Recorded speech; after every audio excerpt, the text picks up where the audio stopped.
What if a year from now, you start your day knowing you're able to tackle whatever life throws at you? You trust yourself again, you know what to do and where to get the answers.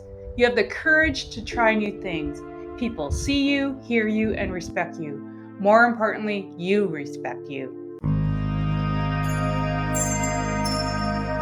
In this video, I'm going to share some video footage as I tell my story from a trip that I took just this last week. The thing is, it's in my backyard. This is where I live. I've been very blessed to live in some of the most beautiful places in the world. I spent 11 years in the Yukon Territory, Canada, and now I live in Alaska for the last 11 years.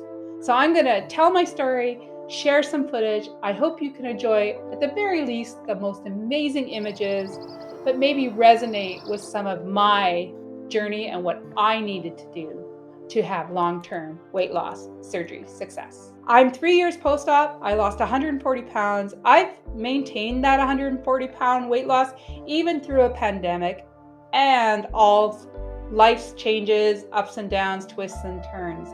But more importantly than all of that, the secret is the weight loss surgery journey is less about losing weight and more about developing those skill sets so that you can have long-term success emotionally and mentally as well. We need to learn how to lose the mental and emotional weight so that we can maintain the loss of our physical weight.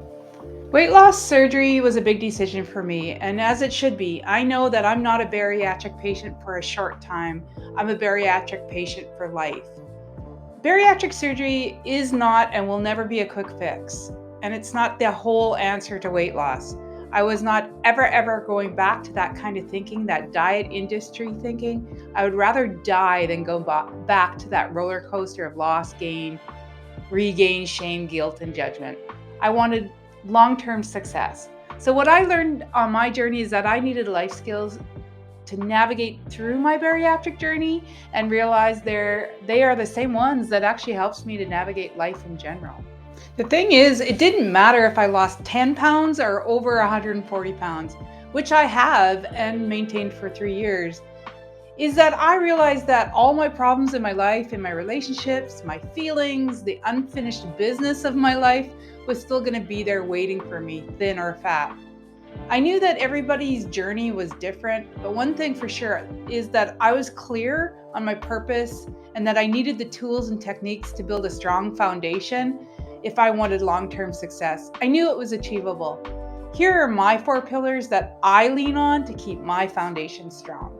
Self-awareness. We all have a story. The difference is, do you use the story to empower yourself, or do you use your story to keep yourself a victim? The question itself empowers you to change your life. Self-awareness for me is to get at the truth. It's making my own informed choices about my body, my health, and my life. I got real on who I was and that I needed to learn how to be self-reflective and look at all sides of me from every angle. Consistency, not perfection. Consistency is always the best teacher. This was a big one for me. I had to learn that my body and my mind evolves and adjusts. I realized early on that surgery is a journey, not a straight line. Life gets in the way. Sometimes we have foggy days and then all of a sudden it becomes clear. Perfection was what was keeping me stuck. That black and white thinking, all or nothing. That is not life. It's about consistency, sticking with it, trying to be 1% better the next day. It's about learning from mistakes. It's about lessons learned. Attitude of resilience. Life doesn't get easier or more forgiving. We get stronger and more resilient. I realized I had to get resilient. Life has turbulence, so I had to learn how to navigate through it, and that I found to be the key. I had to learn how to bounce back, how to get unstuck, prepare for life as I was living it. I had to really learn how to embrace the journey. True healing. Louise Hay said, "You have the power to heal your life, and you need to know that." We think so often that we are helpless, but we're not. We always have the power of our minds. Claim and consciously use your power. You've heard me say many times, for me, it was really about dealing with the root causes versus succumbing to that band-aid effect. Like the only way for me during this surgery, this bariatric surgery, was about true healing. True healing physically, mentally, and emotionally. And it meant getting at the root causes, dealing with them once and for all. I could not use food or denial anymore. In a second, I'm going to talk about the life skill buckets that I have. I've learned some life skills to maintain a 140-pound weight loss after having bariatric surgery. But before I do that, does any of this, like that you're hearing today, resonate with you?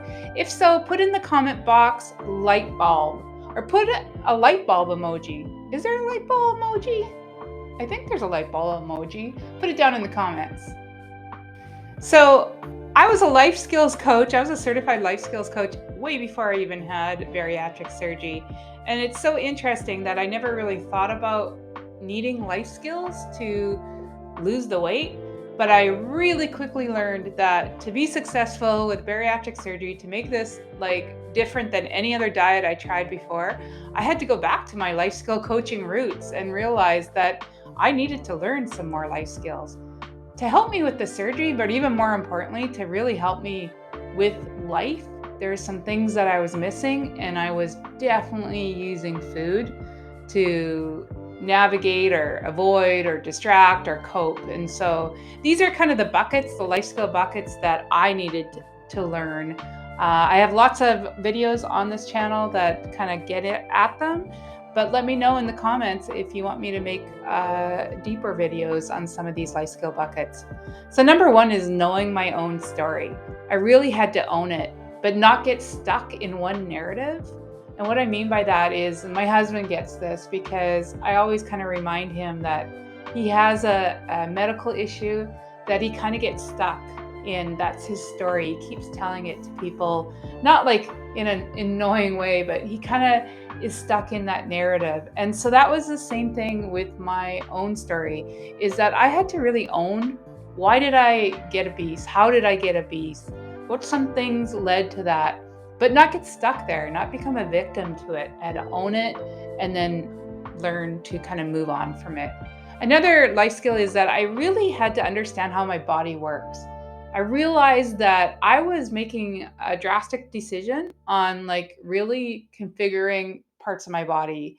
But I had to realize that, our body is a machine. It doesn't just work independently. There's not independent parts. They all work together. And I had to really understand, if I was going to impact something over here, I had to realize that something else gets impacted in another place. Another life skill is that I really had to develop a healthy relationship with food. My choice is bariatric ketogenic living, and I actually got additional life coaching in regards to that. If anybody's interested, please let me know. But it really helped me to deal with my binge eating and my food addiction, and to really get at the statement that I have to use food as fuel, not therapy. The other big life skill bucket is that I had to realize and learn how to remove and navigate roadblocks. Really, it's the crux of it all. Like, as I mentioned, I had to get at root causes, had to deal appropriately with these kind of roadblocks in my life. I had to learn how to ask for help. I had to give support, but also be able to receive support.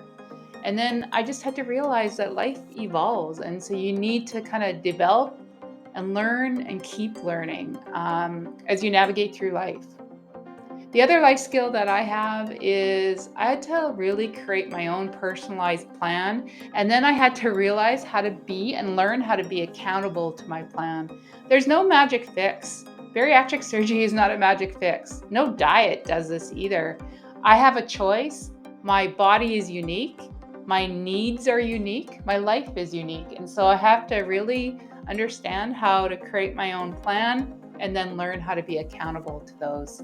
So how did the last 3 years of this journey kind of unfold is that I realized that my journey needs to be more than weight loss. So I had to figure out who I am. Why am I having surgery? I actually had my gallbladder removed 3 months prior, and I just wanted it to be the very last time. So the first year, I really struggled. I did it like the first 3 months, but then I really realized I needed to find my way. No one was coming to save me. My bariatric surgeon was not coming to save me. So I embraced the journey as trial and error, and I really learned what works for me and what doesn't. Then my second year was about the health focus. I realized this needed to be about my health. I had to learn how to support my liver because I didn't have a gallbladder anymore. I had to learn how to deal with loose skin, and I really had to let go of expectations. My third year really was about fine-tuning my mindset, and that's what gave me the kind of confidence or the desire to help others with their weight loss surgery and long-term success. I needed to really get at the truth. I truly believe that for me, my reason for sustaining 140-pound weight loss is because I did develop the life skills that I needed to navigate through life. At the time of this recording, I am working on a video that helps you to look for a life skills coach if that's something you're interested in. But even more importantly, how to adopt that life coach mentality. So until then, please check out my playlist, Removing Roadblocks. I know you got this. Let's do it.